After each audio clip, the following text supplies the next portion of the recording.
Hello, everyone, and welcome back to your weekly news recap. We, as usual, are your host, Jacob Smith. And Matt Morgans. Here to break down some of the biggest and most interesting stories so far in the week of the gaming industry.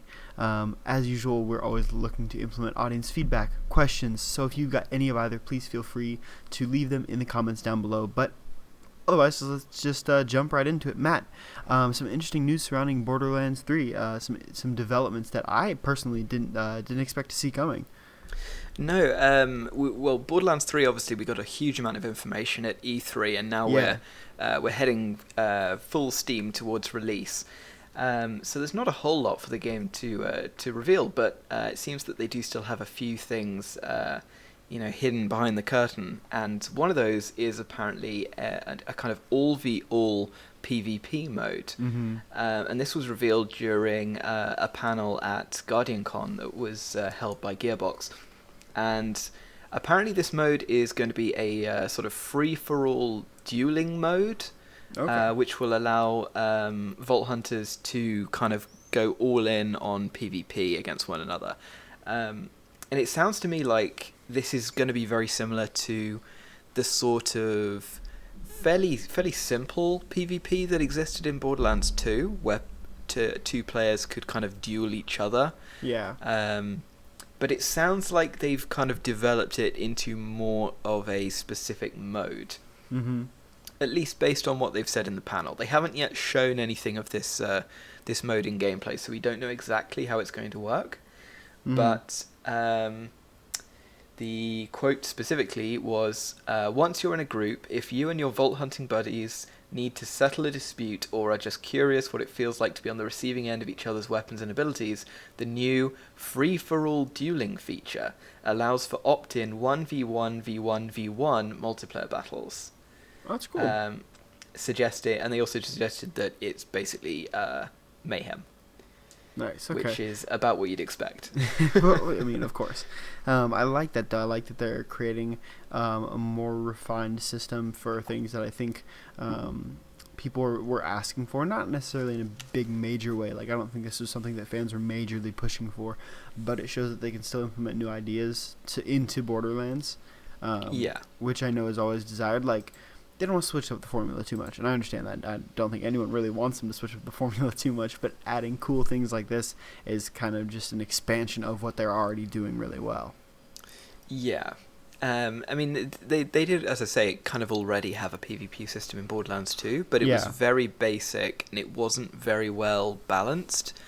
Like, if a player was even just a few levels above someone else, they were basically invincible in PvP. And so as a result, that PvP mode didn't really have a purpose.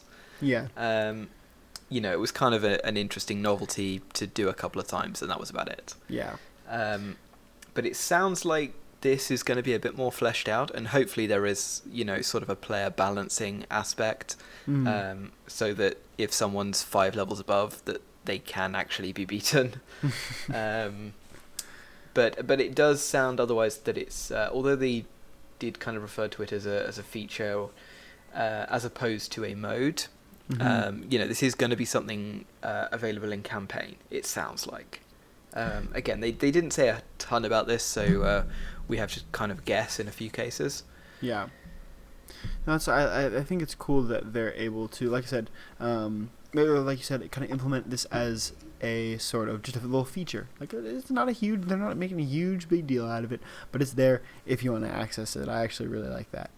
That it's not sort of this big flagship headlining, oh, we're adding this into the game.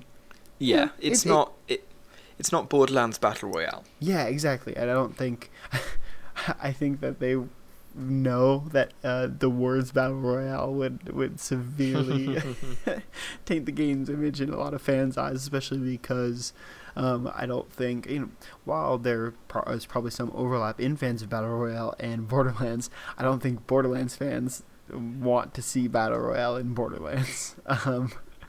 At the very least, I don't think anyone's looking for it. No. I mean, I don't necessarily that it would hurt the game's sales, but we all know kind of like the amusing like reactions that anything gets, and it's like, oh, and we're adding a battle royale. Yeah. It's like, of course, like Fallout 76, like the reaction to that wasn't like, oh wow, battle royale in Fallout 76 is kind of Yeah, okay. Of course there is, because why not?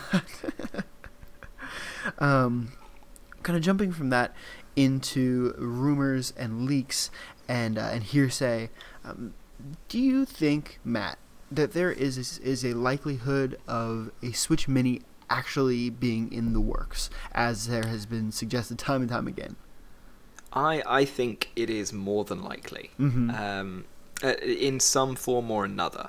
Mm-hmm. Um, the Switch has been out for a while, and eventually Nintendo is going to have to do some sort of console iteration, and we Yeah. haven't really seen that yet. So yes, I would say it's a strong likelihood that they're working on something. Well, I mean, so that is what the current rumor mill would suggest, because there have been, new drafts of images from various technology skin and case companies who have kind of drafted up images for what appear to be various cases for a supposed Switch Mini, something that is obviously not identified as a Switch, but has Switch-like properties, and these pictures have been cycling around the internet. And what's interesting to me about the kind of viability of a Switch Mini, because I've been going back and forth on this for a while now in my head. Like, on one hand, yes, they've done that with their handheld devices, handheld consoles. Like the 3DS had so many different iterations. I mean, we had the 3DS, 3DS XL, 2DS, 2DS XL, like and those are obviously successful. Otherwise, Nintendo wouldn't have kept pouring millions in R&D to develop these things. But on the other hand, they've never done this for a home console. They didn't do this for the Wii. They didn't do it for the Wii U. Even as majorly successful as the Wii was, there was never an alternate version. They released different colors and special editions, but no hardware changes. So I'm kind of inclined to think that they, as a result of them kind of phasing out the 3DS in favor of the Switch, that they would be more inclined to do a mini version or a more portable version of the Switch. It does make sense given their history with the handheld market, and it's certainly their dominance of the handheld market. Yeah, definitely. They've made pretty strong strides into establishing a market for the Switch since the Switch's release, but it's certainly I would have expected them to remain in the handheld market in some fashion. Yeah, and I think I was going to say, sorry, I think they'll do that with another version of the Switch. Because I think people's chief complaint with using Switch as a family console is like, yeah, this is great, but it's a little fragile for like my young child to be holding it. Like, I can imagine that you'd feel a little bit nervous just handing a Switch to a 5-year-old. Whereas if there were kind of a more maybe durable, portable, potentially even Joy-Con-less console, it feels a little bit better giving that to a younger kid, or just a kid in general. I mean, that's kind of what they did with the 2DS, which was removed the 3D capability, which was, I think, more just to lower the price point of the 2DS, but also to remove the flipping screen so that kids couldn't easily break it.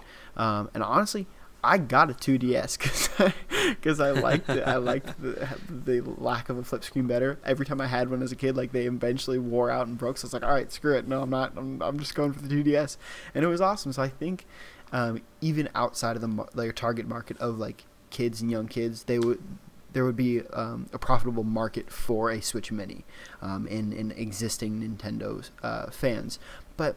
Yeah. I also have another question. Do you think that they will be developing kind of like the long-rumored, higher-powered version of the Switch? I know that people have been talking about that lately, but rumors have kind of died down for that in favor of a Switch Mini. But do you think that that possibility is still out there? I certainly do. I don't think we'll necessarily get it at the same time as the Switch Mini. I suspect the Switch Mini will probably come first. But especially with the release of the next Xbox and PlayStation console generation next year, assuming that it doesn't get delayed or anything like that, which is certainly a possibility. Tentative, yeah, absolutely. the Switch is going to need to be able to kind of compete in the market, because suddenly everyone's going to be focused on the new big consoles. Yeah. And it looks like, particularly with this upcoming generation, with a big focus on upgrading things like graphics and also reducing loading times, that there's going to be a pretty big step forward for consoles. Yeah. And suddenly the Switch is not going to look as flashy. Yeah. So I think they're going to need some sort of high-power version of the Switch. I don't think it's going to release simultaneously to the new consoles, but I wouldn't be surprised to see like a stronger version of the Switch with, more up-to-date hardware. Yeah. Better internal storage, something like Yeah. that, which comes along maybe 6 to 9 months after the next generation console launch. Well, that makes sense. Timeline-wise, I mean, the Switch entered its life cycle 3 whole years later than the other consoles did, so it makes sense that it would be moving at a slower pace, especially when Nintendo's made it clear that, like, optimizing performance isn't necessarily, like, their highest priority, which is fair. But I also think, if there is like an upgraded version of the Switch, it's not going to have like an SSD or like 8K resolution. Well, like, no. we're still not looking at something that's going to be able to keep up with the next gen consoles like the PS5 and the Xbox. No. But this is another one I've been kind of going back and forth on. I think a Switch Mini is actually more viable than a higher powered Switch. A Switch Pro, for instance. If only for the fact that like Nintendo hasn't ever done anything to really improve on the existing hardware, right? We've seen things again like the 2DS, which stripped away features, pared down costs, they made it more accessible to a target audience, and that was awesome. That was successful in its own right. But they've never done something to say like, hey, we've doubled the amount of graphical fidelity on the 3DS or something like that. Like they've never offered an upgraded Wii U, Although I would say that I think the Switch has kind of enjoyed a unique level of success among, you're absolutely right. Nintendo consoles, and I think that with the Switch as well, they are leaning more towards the kind of developmental format of the other big console companies.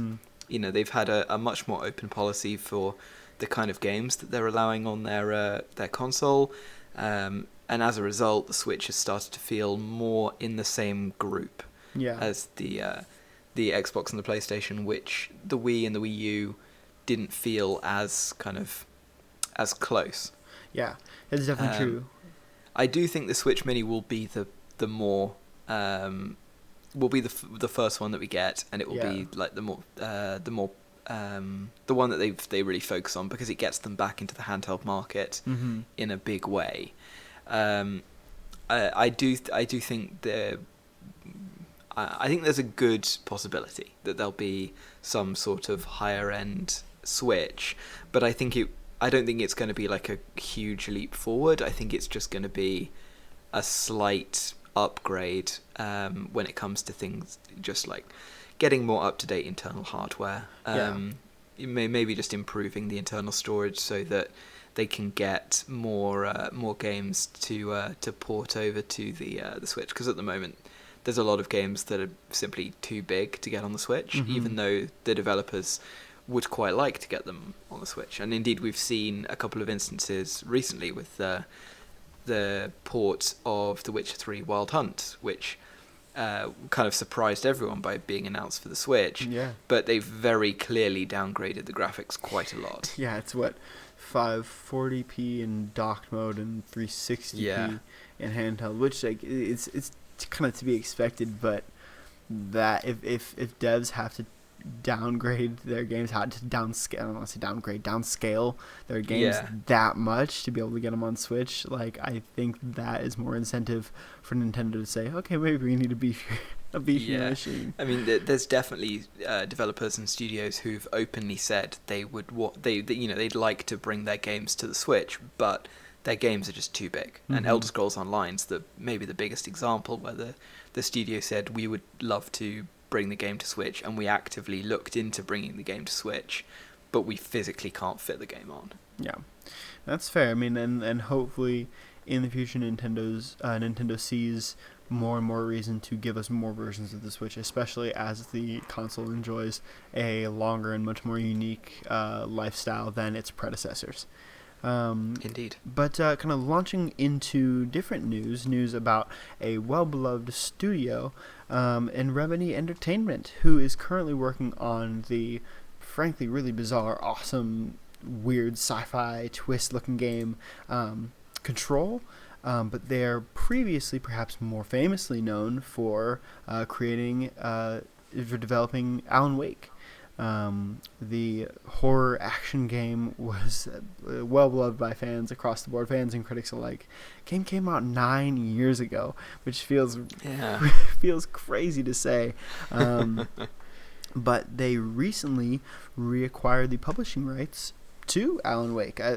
They've kind of voiced in the past how they wanted to touch on it. They wanted to have a sequel in the works at some point. There was even prototype footage floating around the net at some point, I believe in around 2015. But then it went radio silent. Essentially, the public got the idea that they just they couldn't do it. It couldn't be done. But recently, they just reacquired the publishing rights from Microsoft for 2.5 million euros. So Matt, what do you think this means for the future of Alan Wake? I think a lot of people are going to look at this move and interpret it to mean that Remedy wants to do another Alan Wake game. Yeah. And I don't think that that's what this means. I think the reason why they've reacquired the publishing rights is because it gives them more immediate revenue. Yeah. Because reacquiring the full publishing rights basically means that they'll now get all of the royalties from sale of the game rather than having to pay a big chunk to Microsoft. Mm-hmm. And they, after the acquisition of or the reacquisition of the publishing rights, they told their investors that they stood to make certainly the amount that they paid for the publishing rights within a year based on royalties. And so they certainly could get quite a bit in the coming years as kind of additional revenue for their studio. Interesting. Okay. But in terms of actually working on another Alan Wake, I don't think the studio is in the same place that it was in 2015 when they were potentially working on a sequel. I mean, we're years later now, and the studio is about to release Control, which is looking to be a really interesting new property. And they've actively said that they want Control to be part of a wider universe that could potentially span a future franchise. Mm-hmm. And so I think with that in the works, I don't think they're going to go back to an old property. Yeah, so that's interesting. So, like you said, kind of people are taking this as, maybe new Alan Wake, but you are saying the inverse is true, where they want to capitalize on the success of the previous game by re-releasing it on modern consoles, recouping their finances, and potentially making a little more. Precisely that first point as well, re-releasing on modern consoles, and actually bringing it to consoles that it hasn't previously been available, because it's not currently available on the PS4. No, it was a 360 exclusive, actually, yeah. Indeed, and so that was obviously a deal that they had with Microsoft. And after the story was published on Eurogamer, Remedy contacted Eurogamer to clarify a couple of things about the story, and they're quoted in the article now as having said, "The only thing we want to clarify now that Remedy owns the publishing rights is that we could bring Alan Wake to different platforms if we so choose," which is as close as you can get to saying we're going to bring the game to the PS4 without actually saying we're definitely going to do this. Yeah, explicitly saying so. So that again, I think, is another indication that they're probably not going to be working on a sequel to Alan Wake anytime soon. Yeah. Because I'm pretty sure they could make a sequel to Alan Wake without owning the publishing rights themselves. They'd just make an agreement with Microsoft to do it. So what this really gives them access to is the revenue coming from the franchise. Mm-hmm. So revenue from royalties and also revenue from, for example, an Alan Wake remastered. Yeah. Especially if they then do an Alan Wake remastered and release it on the PS4. Ooh, yeah. See, I as a fan know that I would easily shell out $60 for an Alan Wake remaster. Yes. On the PS4, yeah. So I wouldn't be surprised to see that being the way they go with it. That they want to kind of use Alan Wake as a revenue generating kind of evergreen property for the studio, while they focus on newer IP like Control. That makes sense. And like as kind of disappointing as that is, that's probably, like you said, like the much more realistic version of this, the outcome of this story. Of course, I heard this and I was like, oh, it's Alan Wake 2. I'm like immediately like just the fan in me who's been waiting to see. I mean, they may well do an Alan Wake 2 at some point. Yeah. But I don't think it's going to be anytime soon, and I think we will probably we'll either get a PS4 release, or I think maybe slightly more likely we'll get like a remastered release of the game with a PS4 release. Yeah.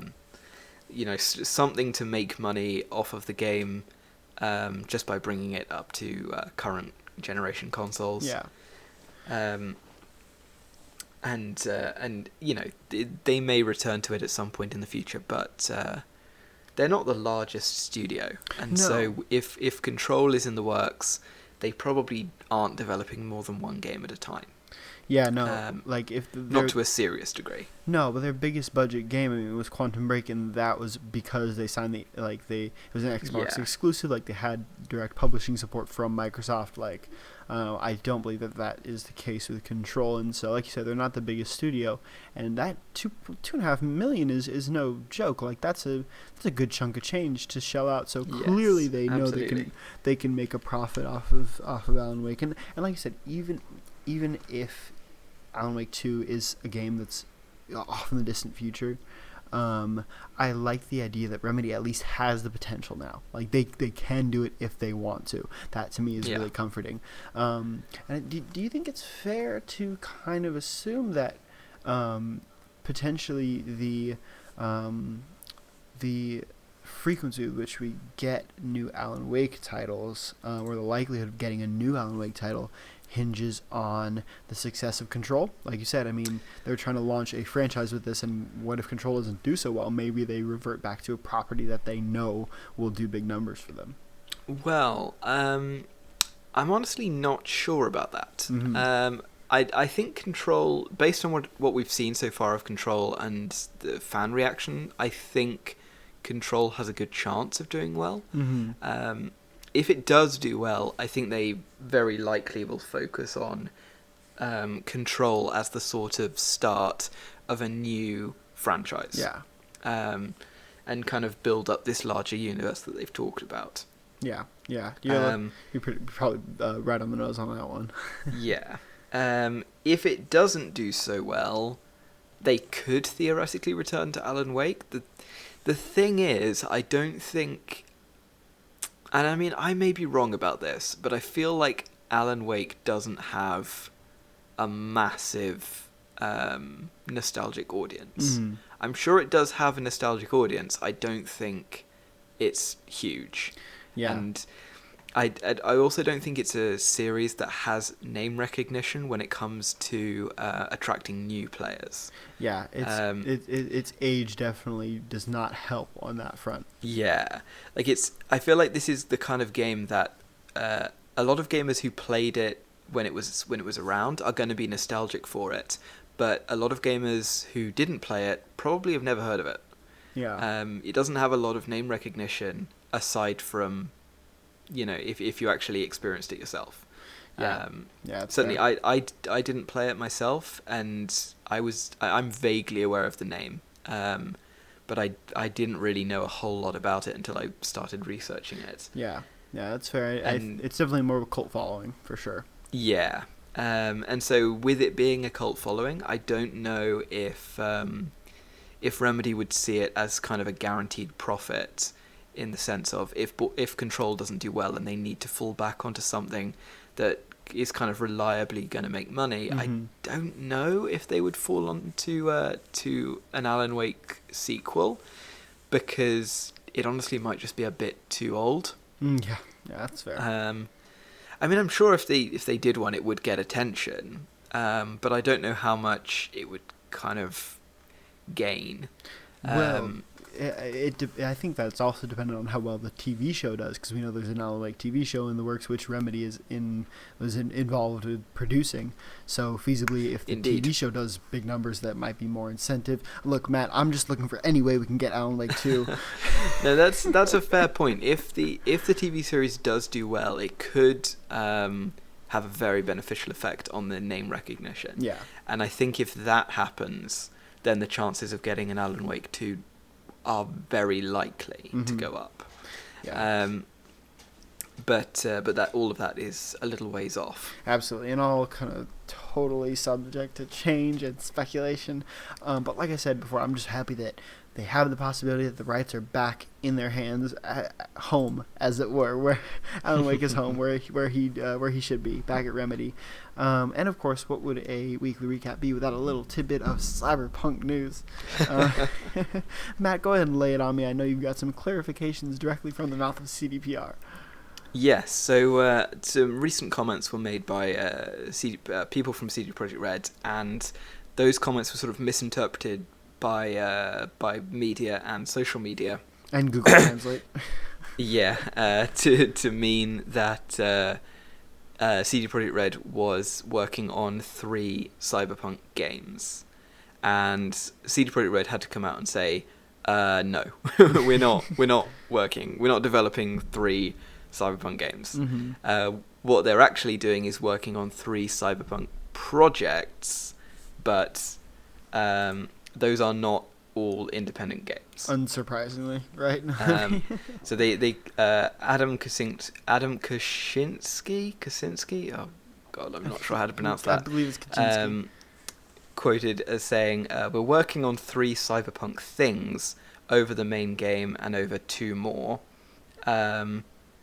But basically, he said that during a report that was in Polish, and the quote was mistranslated through Google Translate. Mm-hmm. As to mean that they were working on 3 games. But he has now clarified that they're working on... hang on. They're working on the core game. They're working on multiplayer for the game, Yep. which is... they haven't said too much about it. They haven't confirmed for definite that it's coming. Mm-hmm. But it will be post-launch, whatever it is. It Yeah. will not be in the game at launch. They've definitely confirmed that. And I think the third project was either DLC or it was plans for a sequel, but it wasn't in development. Well, I mean, we know that we're getting DLC, so I wouldn't be surprised if they had a small team already kind of working on it, as and filtering people from the core Cyberpunk team, and as they finish up their roles, shifting to the DLC team. Like, that would make the most sense to me. Yes. In addition to having the multiplayer team kind of working along on their side. They clarified that CD Projekt Red has 5 teams working on various projects. Mm-hmm. 3 of those are focusing on Cyberpunk 2077, which is the main game and tech R&D, kind of alongside the main game. Yeah. And then they've got they have a separate team just working on Gwent, and then they have a separate team which is Spocko, which is actually a studio they recently acquired, which is doing an unannounced mobile game. Fun. And then supposedly they do have another AAA project in development, but they refuse to say anything about that. Besides that they just have it and it's coming 2021. Yeah, it's a AAA game. It's coming 2021 again, unless it gets delayed.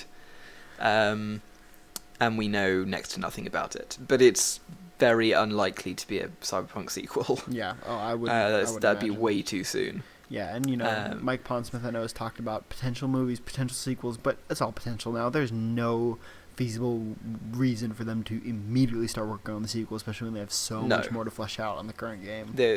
I'm sure that they'll focus on delivering a hefty amount of post-launch content, just as they have done with the Witcher games. Yeah, absolutely. And certainly, especially given the success of the DLC that they did for The Witcher 3. I'm sure there'll be some pretty substantial DLC coming for Cyberpunk 2077. Yeah. Well before we hear anything about a potential Cyberpunk sequel. Yeah, I think they'll dip into another universe before they come back to a sequel, but hey, that's just one man's opinion. And that is going to wrap everything up for us today. Thank you so much for tuning in. You can find these stories and more all at VGR.com. Again, if you have any questions, comments, concerns, leave them in the comments below. We'd love to read them, answer them, implement these tidbits of feedback that you guys offer us. Once again, I'm Jacob Smith. And I'm Matt Morgans. And we will see you next week.